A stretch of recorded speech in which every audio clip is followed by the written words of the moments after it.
Hi everybody. Really glad to be second presentation here. CEO got many people. I'm going to talk about this kind of like final part of the presentation, the possible costs that air pollution might have. This is not the cost of air pollution alone, but also all the consequences of air pollution itself, which might also include avoidance. So in that sense, it relates a bit with the past presentation. And we're going to calculate that for US. This is the main topic now. Just as a small summary of the presentation, so everyone gets an overall idea. The overall objective of this is to calculate the effect of air pollution exposure, which I'll be focusing on PM2.5. This is ambient air pollution exposure on US aggregate productions, the GDP, per capita, all of that. For that, we use data on US counties, yearly data on GDP per capita per employee and population from 2001 to 2018. And we use some instrumental variables which relate to first small drift, which is a bit related with the next presentation. The next presentation probably will talk about more local, how they relate to economics and wildfires very locally. I try to separate them as much space as possible. So how much air pollution from wildfires are very far away, are transported in space, and thus create this like instrumental and random variation in local air pollution. The results that I get for this are, I can resume them in 3 points. First, there's 2 other papers that look at very similar questions for Europe and China. They get significant negative effects on the overall economy. I do not get that if I take a regression for the whole United States. And I'm going to try to see why I get this different effect.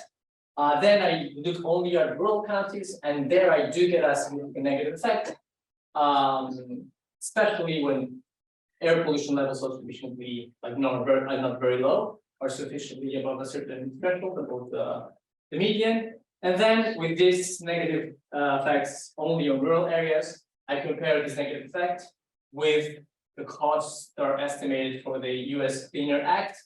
And by comparing the two, we can conclude that negative externalities to GDP that air pollution causes makes policies such as the Clean Air Act cost benefit analysis positive, even if we're not considering health effects, even if we're not considering quality of life, and even if we're not considering long-term effects. So why GDP? I mean, GDP is not the perfect measure, but it's very highly correlated with many things that were like in society. And why do you think air pollution might affect GDP? There's very wide literature here on micro effects, on how air pollution affects individuals, affects their health, not only respiratory, but also mental abilities, their capability to create social and human capital, but also given it makes us more tired, it makes us a little bit dumber, it also ends up affecting reducing labor supply, increasing sick leaves in Europe, for example, and reducing productivity. The whole idea of this is that all of these micro effects in some way are aggregated in the economy and end up having some effects on some macro outcomes of the strategy. On these, there are 2 similar papers. The first one is in China, the second one is in Europe, which estimate is like 1 microgram per meter squared, just the concentration of air pollution, change reducing GDP by 0.08, so 0.1% of GDP in China and 0.8% in the European Union. This last one, I want to focus a little bit. This was a bit the motivation to create this paper because this effect is quite really big. For example, this 1 microgram change is not that extreme and creates this 0.8%. This is equal to around 200 euros per year per person. So it's quite large. This is the size of small EU countries such as Hungary. And they find that 95% of this impact is due to reduced production per worker. This could be because of they're not showing up to work, they're having a sick leave, or because they're showing up to work, but they're less productive. And they do find a much bigger effect in the agricultural sector, which should be kind of similar to my results, and it's also a prevailing topic and kind of results of the literature. More closer to the US, there's a recent paper from Schultz et al., which looks also at county data and looks also using with expansion or the transport of these welfare emissions, looking at employment and earnings, looking at finding that both are reduced by air pollution. With that, focus a bit on the various questions that I want to tag. The questions are the ones in red. So basically, the effect of air pollution on GDP. With complementary questions, looking which sectors are more affected, even some sectors might be less or more or less vulnerable to this shock, which geographies are more affected, and at which levels of pollution do we find a bigger or smaller. Main issue here is obviously air pollution itself is a byproduct of the economy. So if we drive more cars, if we produce more stuff, we create more pollution. So we have a clear reverse causality, and for that, we're using this welfare drift. Welfare drift is how air pollution for wildfires is drifted away by wind currents all around the US. Given I'm focusing on PM2.5, which is special, I mean, it's the most studied and in some cases is one of the most relevant types of air pollution. This type of air pollution does not decompose in air very fast. So it does, and it's really, really small. It's very small particulate matter. That means it can travel thousands of kilometers, and thus wind currents are very, very relevant for this. And for that, I want to focus a bit on the instrument and what do I mean by this effect on air pollution. Here we have two maps. In each map, what you're seeing is for each county in the United States on any given day, how much PM2.5 of that county was originally created by a wildfire. This is data that I just take from another paper, and it basically colors these exogenous shock that comes from wildfires. So for example, in 2020, October 6th, we have some wildfires in the east, and those wildfires and the currents that are happening these days kind of like move this air pollution to most of the southern states. Things like just 4 days later, we have that the wind currents have changed. We have that the presence and the extent of these wildfires have also changed. So we have a different pattern of places that are being shocked. To kind of control for most fixed characteristics, the instrument will be based not on these individual shocks, but in the changes. Yeah, change which basically are taking this variability from the changes in wind currents, from the changes on the occurrence of wildfires, and the extension or amount of emissions of these wildfires across the US. So everything is the same thing, but hopefully that's clear. There's 2 things that I need to control. It could be confounding factors, and those are first local changes in weather. So given we're talking about all these particles that start flying when there's this convection, this very hot air in a wildfire, this really go up and start to move around. The fact when they move around, all of this is kind of like mediated by wind currents, but also precipitation and all of that. So I want to control for all the weather that is local that could also affect the transport of these particles and obviously the economy. And finally, local wildfires. I want to have all this variability from very far away wildfires, and the wildfires are really close to home because there are many other things that could be happening there that is not considered pollution. There could be alerts, there could be behavioral effects, they could be just houses being burned. So I try to control for that as much as possible. On top of that, I control for state geophysics effects, for like local legislative changes. This also controls for wildfires that are in the same states as the one that I'm studying, or the one in interest, and county flows, which I can explain a bit more, but basically controls for the very correlation in speed of changes in the economy and changes in population. With this, we have the first stage, which is here. Second stage is there. This is just the same thing, but in equations. Just to make things clear again. So what we're modeling is how changes in wildfire induced PM2.5 create changes in total PM2.5 in a given county, and then I use that as an assumption. So controlling by weather variables. These weather variables are winds, so counts of number of days, of temperature, average humidity, wind speed, precipitation, and then wildfires, which are the number of wildfires in that county and the extent of wildfires in that county in that year, and then it fits this. Any questions about what we just? What's the T? Sorry, the period.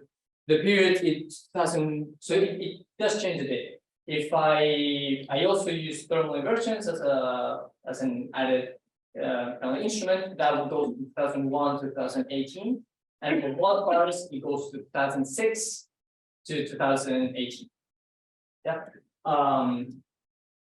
So data collection, the first main ones are economic variables from the raw economic analysis, that is satellite based. This is a bit important given there's evidence in the US that one of the predictions of air pollution going high, there's the tendency of some places to just shut down the monitor. So having the satellite thing is quite relevant for this kind of research. And then wildfires came to provide drift. So all these maps that I showed you before is some very incredible data from Children's Hour very recently. And before I was using all the instrument, using this, it's way more powerful and way more neat. I also for controls, I use wildfire events, which are daily polygons, or the controls, which are rasters, and thermal inversions. I also use data from the NASA. Yeah. So this wildfire drift data, Yeah. so this is the outcome of like it's outputted by a model, right? Yes. It's a simulation. Right? It's a simulation model of how wind currents end up moving. It's basically the results of like both a wildfire happening somewhere, Yes. and that's kind of gonna be non-random. And some places tend to have more wildfire than others. Yeah. And then also the dominant wind pattern, right? Yeah. Yes, both things, and the weather in the middle. So if there's any rain, then all of that would be just falls down. I am thinking that the changes in wildfire occurrence and extent during years might be also random. This is how I think about it. But yeah. So your pollution data is reanalysis data, right? Yes. It's also based on wind patterns, etc. Yeah, I think it's basically in the Von Dunkler one. Yeah. I mean, you need to read the paper a bit better, but I think that I also use the wind patterns in order to get to this estimate in conjunction with the actual monitoring on the ground, at least for the US and North America. So it might be, I'll just call it a bit mechanical what you get there, because they might input the same thing in the model. We do control for weather, if there's anything that affects both sides, and any exogenous variation or changes in measurement would probably be controlled by the instrument. But I Might be just a nice thing because you have good coverage. I understand the point about the paper by Eric Zoo that they're messing with the monitor, but like nice thing to do, I think, is to add another table with just the EPA monitors and see what I do the results with the You have EPA monitors and have the same. But yes,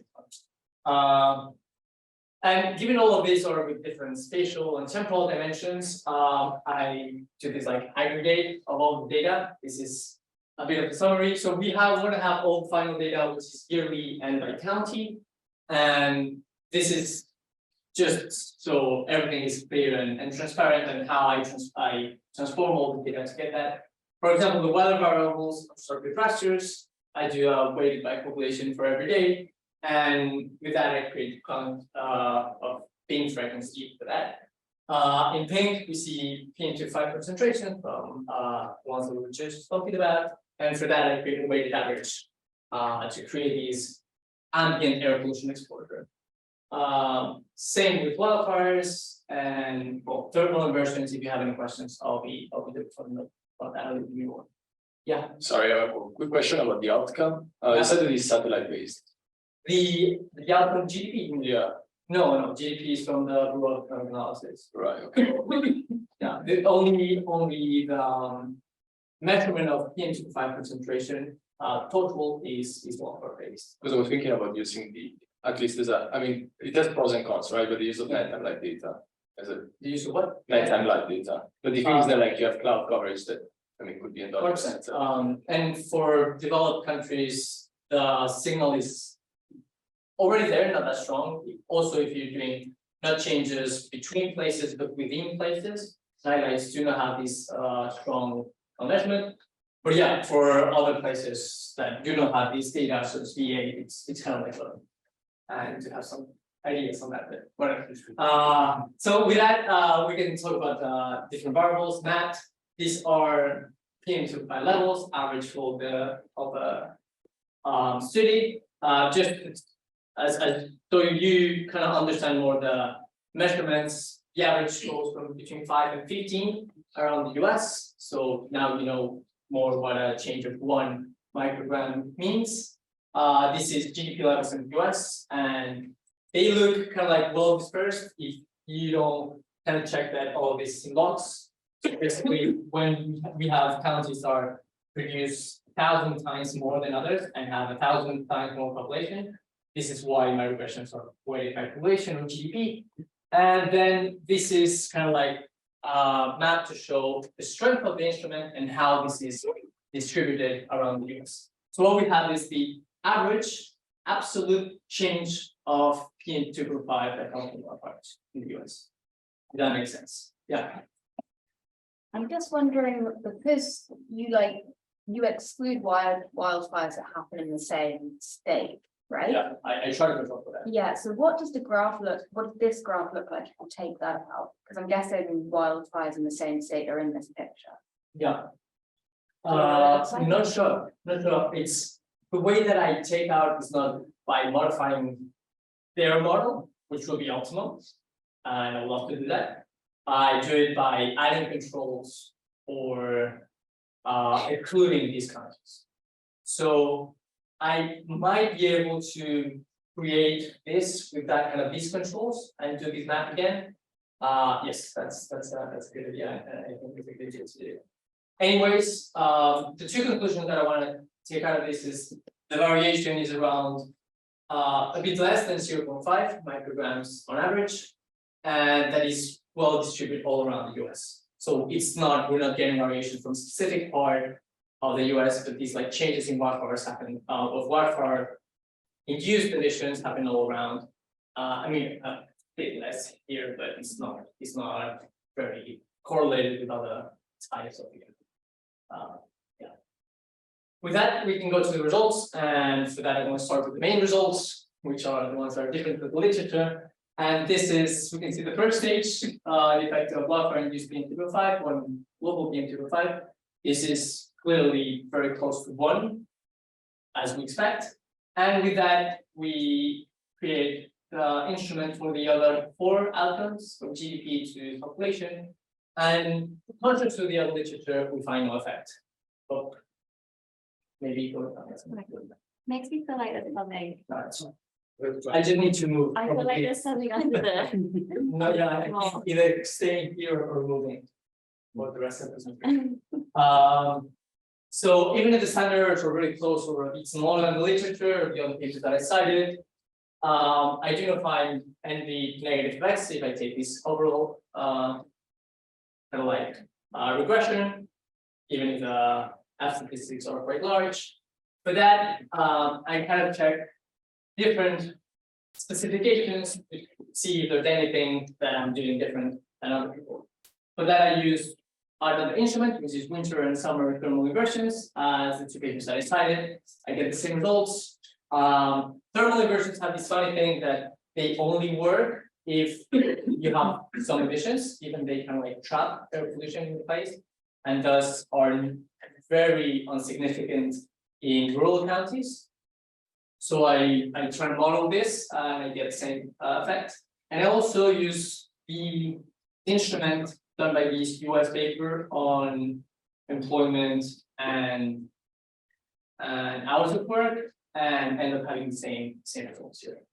Yes. Yeah, sorry, just out of curiosity, how do the OLS results look like? So do you actually get the direction that we should expect of reverse causality? Again, The OLS results, yes. how do they look like? You mean without the instrument? Yeah, the OLS. Your GDP on Yeah, the GDP, uninstrumented. yeah, I think they're also insignificant. You don't get They are larger in magnitude or? I don't remember. I wish I did right now. Just but- think about it, Yeah, what's the bias that you would get out of it that you want to 100%. I should have that. Thank you. I do also some stages in example. I exclude country pairs that do have some wildfires inside. I exclude the great recession from the data. And finally, I do it with monitor 3.5 measurements that is the same that they use. And I also take weather control out, give some significant negative effects. I think this doesn't talk and doesn't say that I shouldn't use them. It just says that everyone should use them very carefully. So why I'm getting these different effects? And this is kind of a table of what I think. If you have any other ideas, let me know. I try to exclude all methods, so changes in instruments, measurement, and weather controls. I don't think this is the reason why I'm getting something different. So, but there could be some basic theoretical reason why the US is different. I do not think it's healthcare. The overall idea for this is that healthcare is private and expensive in the US. And if you have more people with asthma, you might have higher GDP on healthcare that year. So the downs are being compensated by some ups. I'm going to talk about why I think this is not the case. There's other things that could make happening. And I wish I could check on them, but I haven't fully had the time. One is changes that sick leaves are not that prevalent in the US, are 3 times less as the EU, for example. Second, urban planning, people in the US also live way more in suburbs. We have lower air pollution and are not kind of like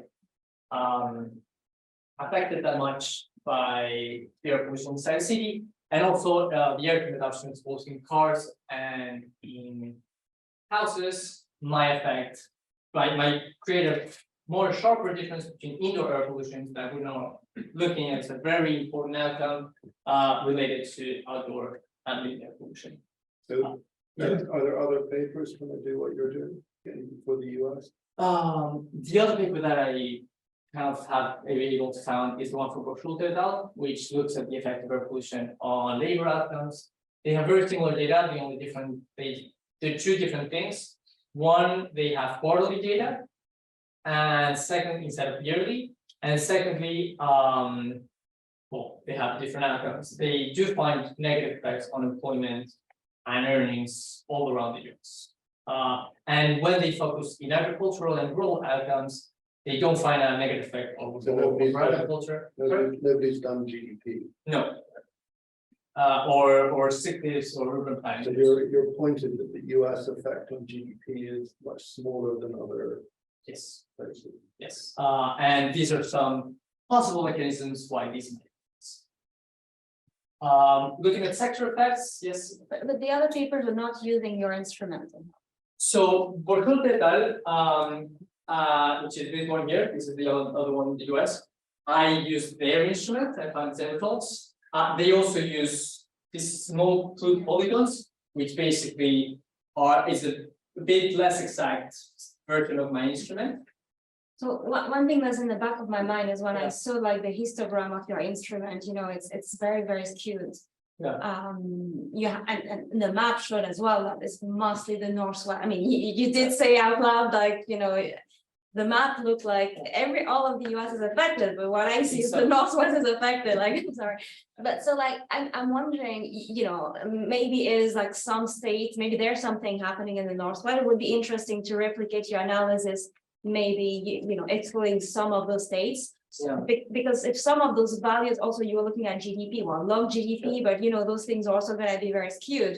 And so depending on how you transform the variable, your Sure. I do cut the GDP in 4, by median kind of like population centroid and see if I have anything in any like forward ones. I do not, but yeah, the instrument affects everywhere, but it's slightly different in some places. This is basically saying we're in the desert and the wildfires, there's a lot of forests with wildfires. Yeah, also it's not a very It's not populated area, so It's it not wouldn't be true. weighted that much in the regression. But yeah. It's not true that it has an even effect. Not even, but kind of like it affects everywhere. It affects a bit everywhere. That was. But the magnitude of the treatment effect is very different. Thanks. Yeah. Um, Related to that, I was wondering if you looked at if there's non-linearities in the reduced form. Maybe I could give you a few, you try to do semi-non-parametrically the Yeah. reduced form of the instrument on the outcome. so the reduced form will be very similar to the actual outcome, given the first CG is actual one. And I do come on near this, I'm gonna talk about this as okay. So I do this robustness test, find the same. Looking at sector effects, I do find two sectors are negatively affected. To be fair, if you kind of like do the test and see after testing many hypotheses, they end up being non-significant. But I do find that for these three government health services and food arts, we have a very consistent Z estimate, and this is why I don't think there's a health effect kind of like pattern that is reducing the GDP estimates. And just to conclude, but I do want to focus on these urban-rural differences. Everything that is yellowish is urban. Everything that is green is rural. Rural is 20% of GDP in the US, so I'm going to be focusing on that. These are the effects for large and medium urban areas. So urban now on, which is very shortly estimated to 0. But for rural areas, I do find this 0.3% effect of GDP in the US, and I'll be focusing on that. So these are the same estimates that you just saw before. And focusing on rural areas, I do two things. First, I compare those that are above the median of air pollution and below the median. Those that are below the median, I find no effect at all. And those that have above the median, so those are rural areas that already have some air pollution by themselves, they have twice the estimate. So these effects that we're looking are especially located on these places that already have some air pollution. I do divide by Monday, Friday, and Saturday, Sunday shocks of air pollution from wildfires. I only get significance on working days, but to be fair, there's not really clear difference between those. It's just these two are not significant, but if I try to see the difference, they're not significantly different. As conclusions from these results, first, air pollution does not reduce GDP in nearby county, which take account 80% of the economy. Second, 1 microgram decrease in PM2.5 in the US reduces rural counties GDP by 0.4%. That is easily calculated as 30 billion, creates a 30 billion increase in rural GDP. If you reduce that, that is $150 per capita per year, which is quite large. And with that, I do a back of the envelope benefit analysis of the Cleaner Act, taking two main data. This is really simple, I can even explain it. There's this calculation of the effect. It says that air pollution reduction from this act was 8 micrograms in 2.5 on average, and the average compliant cost was 7 billion. So I basically take these benefits minus this cost multiplied by 8 micrograms and the 20 years that I have in my sample, and we get this benefit of $900 from the policy of the Cleaner Act. Even if you don't consider health, quality of life, any long-run effect, this is saying just by looking at GDP, you can justify this very easily, and there's way more that you should be counting in the objectives of reducing air pollution. There's some policy relevance in saying, hey, this also is affecting mostly rural areas, and the current policy does not take that into account. And there's also some things to say about path literature, that all of this path literature from China and the European Union are not directly applicable to the US. And then it's good to have our own estimates right now. And that's it. If I have any questions, if I have time, 1 minute. 1 minute, any question, I'll be happy and yeah, thank you all the questions people too. Yes.